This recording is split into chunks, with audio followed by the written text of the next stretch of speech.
I'd like to introduce you to my friend Shanti. We've had to change her name to protect her. Shanti lives in India and travels all over spreading the good news of Jesus to the poor. She has a school and is creating a home for children from the lowest caste in India, the untouchables. But she will be the first to admit that India is not a place for the spiritually faint of heart. The demonic here is not like abstract. It's like it's in everything.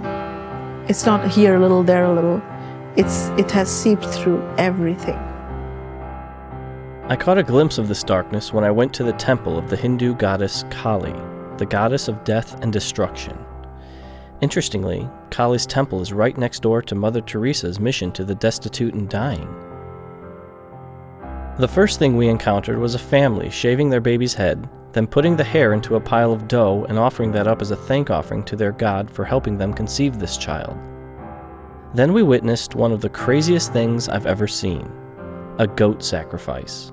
First, the family whispered their prayers into the goat's ear, then they all went here, where they then chopped off the goat's head and anointed the entire family, kids included, with blood from inside the goat's neck. But I hadn't come here to visit Hindu temples. I had come to hear about something horrendous that was taking place in the Indian countryside of Orissa. Thousands of Indian Christians have been massacred by Hindu extremists over the last 2 years, and the news media is all but ignoring it. So Shanti organized a meeting where survivors of this persecution could come together in unity, in hopes of finding some solace and healing through their common bond, Jesus.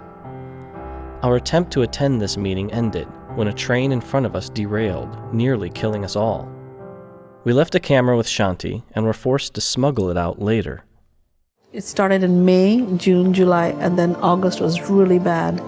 And then it didn't really stop, the persecution, and nobody knew about it from outside because no media was allowed to come in even then. So nobody knew that it actually started so long ago. So many homes burned. So many families killed.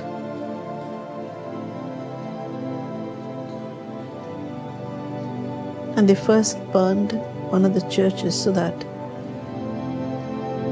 when they would burn the homes, that the families would not have a place to hide. Like every family that they were going from home to home, they ran out thinking they will hide in the church, and they saw the church burning. They didn't know where to go. The husband would say, okay, take the kids, run to the forest. So they were literally splitting up that way. But in the morning,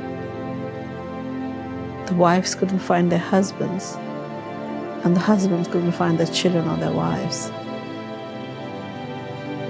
Of course, days later they found out kids were killed, husbands were killed, wives were killed, so they ended up with like so many members of the family just gone.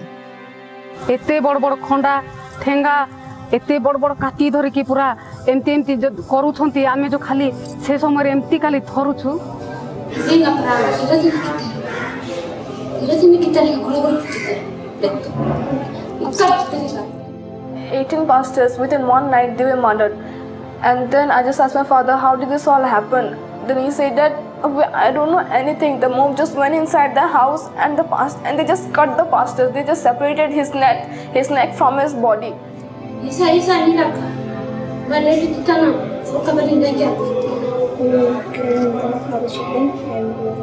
And then I asked Jesus, oh God, why is this all happening to us? Why is this all? We didn't do anything. We didn't kill that guy now. Then why are you giving punishment to us? Then my mom said that, no, you're lucky that you have been part of this. You know, it's written in the Bible that blessed are the people who are persecuted for the name of Christ. And a friend of ours, of course, wrote and said, it's Christmas today.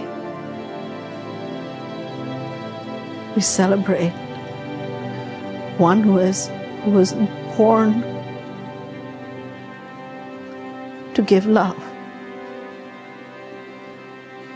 We too, Lord, to die, just like Christ, so our nation gets to know His great love.